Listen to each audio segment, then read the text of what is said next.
ओम शांति। 11/6/2022 के साकार अनमोल मधुर महावाक्य हैं जिनमें बाबा ने कहा है ब्राह्मण बच्चा बनकर कोई ऐसी चलन नहीं चलना है जो बाबा का नाम बदनाम हो। दूसरा बाबा ने कहा तुम गॉड फादरली स्टूडेंट हो तो तुम्हारे मुख से कौन से शब्द नहीं निकल सकते। बाबा ने कहा तुम बच्चे ये नहीं कह सकते हमें फुर्सत नहीं। भगवान पढ़ाने आए हैं, वो टीचर बन के पढ़ा रहा है और हम कहें हमें फुर्सत नहीं। इसके साथ साथ बाबा ने कहा मनुष्यों का प्लान और परमात्मा का प्लान क्या है। तो सुनते हैं प्राण बाबा से।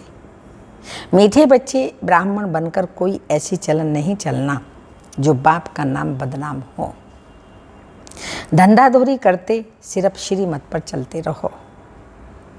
क्वेश्चन है गॉडली स्टूडेंट के मुख से कौन से शब्द नहीं निकलने चाहिए। आंसर है हमें पढ़ाई पढ़ने की फुर्सत नहीं है। ये शब्द तुम्हारे मुख से नहीं निकलने चाहिए। बाप कोई बच्चों के सिर पर आपदा नहीं डालते, सिर्फ कहते हैं सवेरे सवेरे उठ एक घड़ी आधी घड़ी मुझे याद करो और पढ़ाई पढ़ो। बस और क्या कहते हैं, अमृत बेला करो, पढ़ाई पढ़ो, सारा दिन खाली है, बाबा को याद करते हर कर्म करो। सेकंड क्वेश्चन है मनुष्यों का प्लान क्या है और बाप का प्लान क्या है।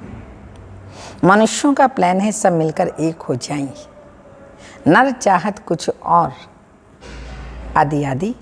बाप का प्लान है झूठ खंड को सचखंड बनाना। तो सचखंड में चलने के लिए जरूर सच्चा बनना पड़े। सच्चा बाप सच्चा बनाने आए हैं तो सचखंड में तभी चलेंगे जब सच्चे बन जाएंगे। गीत आज के इंसान को ये क्या हो गया, भगवान कितना बदल गया इंसान। ओम शांति। बच्चे भी कहते हैं ओम शांति, आत्माएं कह सकती हैं शरीर द्वारा ओम शांति। अहम आत्मा का स्वधर्म शांत है, ये भूलना नहीं है। तो बाप भी आकर कहते हैं ओम शांति। जहाँ तुम बच्चे भी शांत रहते हो वहाँ बाप भी रहते हैं। वह है हमारा शांति धाम व घर। दुनिया में कोई भी विद्वान आचार्य इन बातों को नहीं जानते। कह देते हैं आत्मा सो परमात्मा। आत्मा का भी किसी को ज्ञान नहीं है कि आत्मा क्या है। इतनी करोड़ आत्मा स्टार मिसल हैं, हर एक आत्मा में अपना अपना अविनाशी पार्ट भरा हुआ है जो समय पर इमर्ज होता है। ये बाप बैठ समझाते हैं। बाप भी जीव आत्मा बनने बगैर जीव आत्माओं को समझा ना सके। मुझे भी जरूर शरीर चाहिए। शरीर तब लेना होता है जब रचना रचनी होती है। प्रजापिता ब्रह्मा द्वारा रचना करते हैं, रचयिता तो है निराकार शिव। प्रजापिता ब्रह्मा द्वारा ब्रह्मा कुमार कुमारियों को समझा रहे हैं, शूद्रों को नहीं। अब हमारा है ब्राह्मण वर्ण। पहले शूद्र वर्ण में थे, उनके आगे वैश्य वर्ण, क्षत्रिय वर्ण। दुनिया इन बातों को नहीं जानती। बरोबर ब्राह्मण सो देवता, फिर क्षत्रिय, वैश्य, शूद्र आदि। ब्राह्मणों की चोटी है। आगे ब्राह्मण गऊ के खुर जितनी चोटी रखते थे। तुम बाजोली खेलते हो, मैं तो नहीं खेलता हूँ। इन वर्णों के चक्कर में तुम आते हो। कितनी सहज बात है। तुम्हारा नाम है स्वदर्शन चक्रधारी। बाकी शास्त्रों में क्या क्या बातें लिख दी हैं तुम समझते हो हम ब्राह्मण ही स्वदर्शन चक्रधारी बनते हैं। परंतु ये अलंकारों की निशानी देवताओं को दी है क्योंकि वे संपूर्ण हैं, उन्हों को ही शोभते हैं। इस नॉलेज को धारण करने से तुम फिर चक्रवर्ती राजा बनते हो। अभी सन्मुख बैठे हो, यह है रुद्र ज्ञान यज्ञ। यज्ञ में ब्राह्मण जरूर चाहिए। शूद्र यज्ञ रच नहीं सकते। रुद्र शिव बाबा ने यज्ञ रचा है तो ब्राह्मण जरूर चाहिए। तो बाप कहते हैं मैं ब्राह्मण बच्चों से ही बात करता हूँ। कितना बड़ा यज्ञ है। जब से बाप आए हैं आते ही यज्ञ रचा है। इसको कहा जाता है अश्वमेघ अर्थात स्वराज्य स्थापन करने। अर्थ कहाँ भारत में। सतयुगी स्वराज्य रचते हैं, यह शिव ज्ञान यज्ञ कहो व रुद्र ज्ञान यज्ञ कहो। सोमनाथ मंदिर भी उनका ही है। एक के ही बहुत नाम हैं। इनको यज्ञ कहा जाता है, पाठशाला नहीं कहा जाता। बाप ने रुद्र ज्ञान यज्ञ रचा है, यज्ञ को पाठशाला नहीं कहेंगे। ब्राह्मणों द्वारा यज्ञ रचा जाता है। ब्राह्मणों को दक्षिणा देने वाला दाता भोलानाथ हैं, उसको कहते हैं शिव भोलानाथ भंडारी। अब तुम सन्मुख बैठे हो, बाप दादा ने बच्चों को अडॉप्ट किया है। यह है बड़ी मम्मा, ब्रह्मा बड़ी मम्मा। फिर माताओं की संभाल के लिए मम्मा मुकर्रर की जाती है, वो सबसे तीखी जाती है। इनका पार्ट है मुख्य।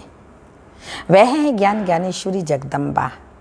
महालक्ष्मी को ज्ञान ज्ञानेश्वरी नहीं कहेंगे। लक्ष्मी माना धन की देवी, कहते हैं ना इनके घर लक्ष्मी है, अर्थात संपत्ति बहुत है। लक्ष्मी से संपत्ति ही मांगते हैं। 12 मास पूरा हुआ तो आह्वान करेंगे। जगदम्बा सबकी मनोकामनाएं पूर्ण करती हैं। बच्चे जानते हैं जगदम्बा है प्रजापिता ब्रह्मा की बेटी। इनका नाम है सरस्वती। एक ही जन्म बस, मम्मा हैं तो बच्चे भी हैं। तुम शिव बाबा द्वारा नॉलेज सुन रहे हो, इनको बाप ने आकर अडॉप्ट किया है। नाम रखा है ब्रह्मा। कहते भी हैं मैं पति शरीर में आता हूँ। शास्त्रों में भी ये कोई बातें नहीं हैं। तुम जानते हो नई दुनिया के लिए हम पुरुषार्थ कर रहे हैं। कांटे से फूल बन रहे हैं। शूद्र थे, कांटे थे, अभी ब्राह्मण फूल बने हैं। ब्राह्मणों को फूल बनाते हैं बाप। वह बागवान हैं तो नंबर 1 माली हो। माली भी नंबर 1 हो। जो अच्छे अच्छे माली हैं वो औरों को भी आप समान बनाते हैं। सैपलिंग लगाते रहते हैं नंबर 1। इसको कहा जाता है स्पिरिचुअल ज्ञान। ईश्वर है ज्ञान देने वाला। शास्त्र आदि तो सब मनुष्य सुनाते हैं। ये रूहानी ज्ञान जो सुप्रीम रूहों को देते हैं, और कोई को रचयिता और रचना का ज्ञान मिलता ही नहीं। ऐसे ही गपोड़े मारते रहते हैं। यह है ही झूठी दुनिया, सब झूठी झूठ है। असल में पहले झूठे जवाहरात थे ही नहीं। अभी तो झूठे कितने हो गए हैं, सच्चे रखने नहीं देते। झूठ खंड में है रावण, सच खंड में राम का स्थापन किया हुआ राज्य। ये शिव बाबा का स्थापन किया हुआ क्या है, यज्ञ है।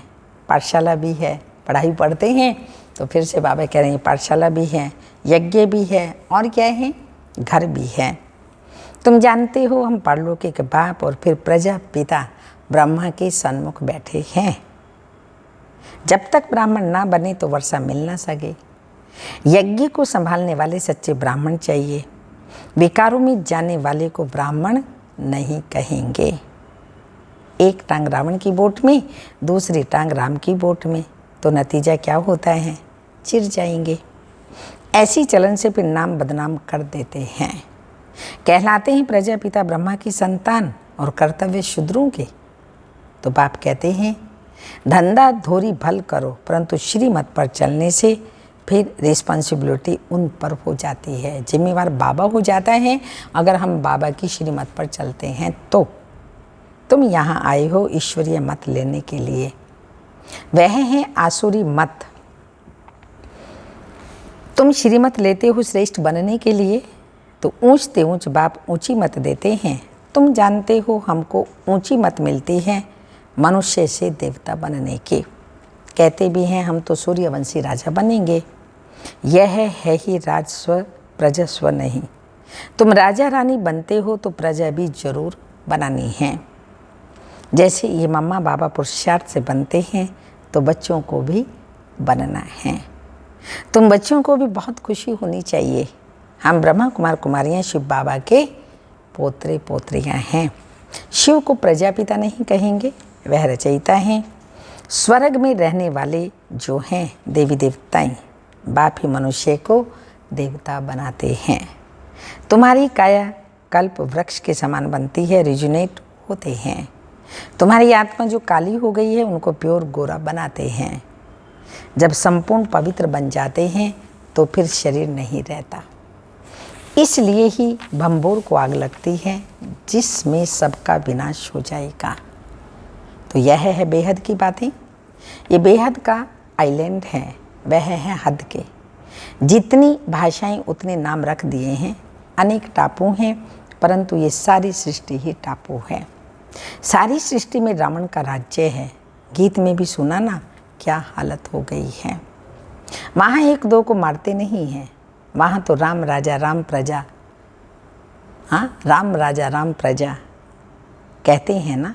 दुख की बात ही नहीं। किसी को दुख देना भी पाप है। वहाँ फिर ये रावण हनुमान आदि कहाँ से आए? तुम कहते हो पहली मुख्य बात, गॉड फादर कहते हो, तो वह सर्वव्यापी कैसे हो सकता है? फिर तो फादरहुड हो जाते हैं, सब फादर ही फादर तो हो ना सके। अब तुम बच्चों को ये समझाना है, आधा कल्प तुमने झूठी कमाई की है, अब सचखंड के लिए सच्ची कमाई करनी है।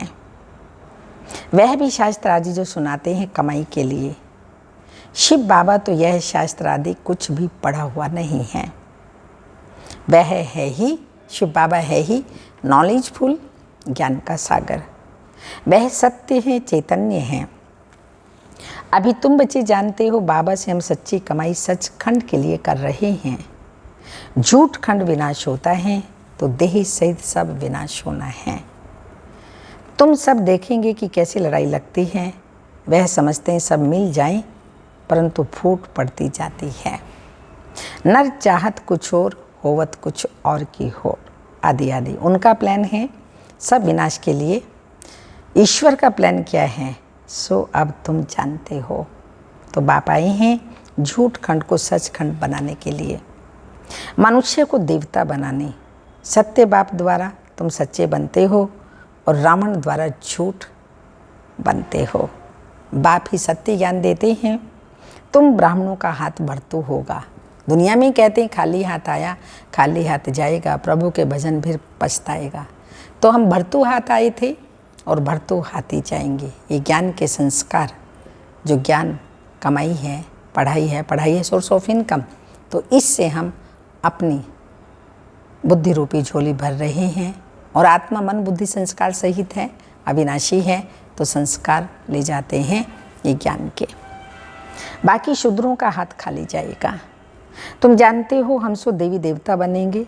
अब बाप सिर्फ कहते हैं ग्रस्त व्यवहार में रहते कमल फूल समान बनो और मुझे याद करो। याद क्यों भूलनी चाहिए? शिव बाबा की याद क्यों भूलनी चाहिए? जो बाप स्वर्ग का मालिक बनाते हैं उनको तुम भूल जाते हो। यह है नई बात। इसमें आत्माभिमानी बनना पड़े। आत्मा तो अविनाशी है, एक शरीर छोड़कर दूसरा लेते हैं। बाप कहते हैं देही अभिमानी बनो, क्योंकि वापस जाना है। कौन जाएगा? आत्मा जाएगी। देह का भान छोड़ो। ये 84 जन्मों की सड़ी हुई जूती है। कपड़ा पहनते पहनते सड़ जाता है ना, तुमको भी ये पुराना शरीर छोड़ना है। अब काम चिता से उतरकर ज्ञान चिता पर बैठो। बहुत हैं जो विकारों बिगर रह नहीं सकते। बाप कहते हैं द्वापर से लेकर तुम इन विकारों के कारण ही महान रोगी बन पड़े हो। अब इन विकारों को जीतो, काम विकार में मत जाओ। ये शरीर तो अपवित्र पतित है ना, पावन बनो।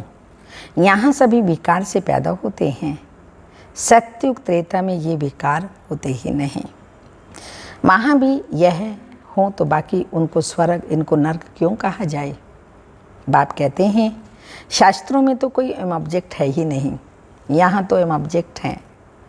हम अभी मनुष्य से देवता बन रहे हैं। बाप कहते हैं तुमने जो कुछ पढ़ा है उसे भूलो, उसमें कोई सार नहीं है। तुम्हारी चढ़ती कला एक ही बार होती है, फिर है उतरती कला।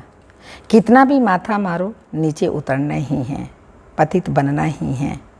ये छीछी दुनिया है। तुम बच्चे जानते हो हमारा भारत स्वर्ग था, अभी नरक है। पहले आदि सनातन देवी देवता धर्म था जो अब नहीं है।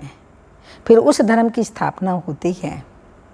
बाबा फिर से ब्रह्मा द्वारा आकर स्थापना करते हैं। तुम भी कहेंगे हम फिर से राज्य लेते हैं। राज्य लेने के बाद फिर यह नॉलेज गुम हो जाएगी। सत्युग में प्रारब्ध भोगेंगे तो ये नॉलेज नहीं होगी। ये नॉलेज पतितों को ही मिलती है पावन होने के लिए। फिर पावन दुनिया की नॉलेज क्यों रहेगी? हाँ, बाबा ने कहा लक्ष्मी नारायण के राज्य को कितने वर्ष हुए यह भी तुम जानते हो। कहते हो बाबा हम 5000 वर्ष बाद फिर से आए हैं राज्य लेने। हम आत्मा बाप के बच्चे हैं। मिसाल देते हैं, एक आदमी कहने लगा मैं भैंस हूँ आदि आदि, तो वह निश्चय बैठ गया, कहने लगा इस खिड़की से कैसे निकलूँ। ये बात है तुम्हारे लिए। तुम निश्चय करते हो हम बाबा के बच्चे हैं, ऐसे तो नहीं चतुर्भुज हूँ। यह कहने से बन जाएंगे, बनाने वाला जरूर चाहिए। यह है नर से नारायण बनाने की नॉलेज। जो अच्छी रीति धारण कर और कराएंगे वही ऊंच पद पाएंगे। स्टूडेंट ऐसे कह न सके कि हमको फुर्सत नहीं है पढ़ने की, फिर तो जाकर घर बैठो। पढ़ाई बगैर वर्षा मिल न सके। गॉड फादरली स्टूडेंट्स फिर कहते हैं फुर्सत नहीं। बाप का बनकर फिर फारकती दे देते हैं, तो बाप कहेंगे तुम हो महान मूर्ख। एक घड़ी आधी घड़ी आदि आदि तुमको फुर्सत नहीं। अच्छा, सुबह को सवेरे बैठ बाबा को याद करो। कोई आपदा सिर पर नहीं डालते। सिर्फ सवेरे उठ बाप को याद करो और स्वदर्शन चक्र फिराओ। औरों का नहीं तो अपना तो कल्याण करो। रहम दिल बन जितना औरों का कल्याण करेंगे तो ऊंच पद पाएंगे। बड़ी ज़बरदस्त कमाई है। जिसके पास बहुत धन है वो कहते हैं फुर्सत नहीं। साहूकारों को वहाँ गरीब बनना है और गरीबों को साहूकार बनना है। सबसे जास्ती माताएं रोती हैं, उनको हंसाने वाला बनना है। निरंतर याद की यात्रा पर रहना है। मधुबन में शांति है तो बहुत कमाई कर सकते हो। अच्छा, मीठे मीठे सिक्के लदे बच्चों प्रति माता पिता बाप दादा का याद प्यार। Good morning, diamond morning. रूहानी बाप की रूहानी बच्चों को नमस्ते। हम रूहानी बच्चों की रूहानी माता पिता बाप दादा को याद प्यार। गुड मॉर्निंग, डायमंड मॉर्निंग, ओम नमस्ते। धारणा के लिए मुख्य सार हैं। सचखंड के लिए सच्ची कमाई करनी है। आत्माभिमानी होकर रहना है। इस सड़ी हुई ज्योति शरीर का अभिमान छोड़ देना है। सेकंड पॉइंट है रहम दिल बन अपना और दूसरों का कल्याण करना है। सवेरे सवेरे उठ बाप को याद करते स्वदर्शन चक्र फिराना है। वरदान है शुभ भावना से व्यर्थ को समर्थ में परिवर्तन करने वाले होली हंस भाव। होली हंस उसे कहा जाता है जो नेगेटिव को छोड़ पॉजिटिव को धारण करे। देखते हुए सुनते हुए ना देखे ना सुने। नेगेटिव अर्थात व्यर्थ बातें व्यर्थ कर्म ना सुने ना करें और ना बोलें। व्यर्थ को समर्थ में परिवर्तन कर दें। इसके लिए हर आत्मा के प्रति शुभ भावना चाहिए। शुभ भावना से उल्टी बात भी सुलटी हो जाती है। इसलिए कोई कैसा भी हो आप शुभ भावना दो। शुभ भावना पत्थर को भी पानी कर देगी। व्यर्थ समर्थ में बदल जाएगा। स्लोगन, अतीन्द्रिय सुख की अनुभूति करनी है। अतीन्द्रिय सुख की अनुभूति करनी है तो शांत स्वरूप स्थिति में स्थित रहो। अमृत वेले की पॉइंट है सुस्ती दूर करने के लिए योग में भिन्नता लाओ। भिन्न भिन्न प्रकार के अनुभव करो। जब आप योग में बैठते हो तो आपको चक्कर लगाना चाहिए बुद्धि से। कभी मूल वतन में, कभी मधुबन, कभी सूक्ष्म वतन में चले जाओ। सर्विस के लिए भी मनन कर सकते हो। सिर्फ चुपचाप बैठ नहीं जाना चाहिए परंतु चक्कर लगाओ। अगर सुस्ती आती है तो सैर करो तो फ्रेश हो जाएंगे। अच्छा, ओम शांति।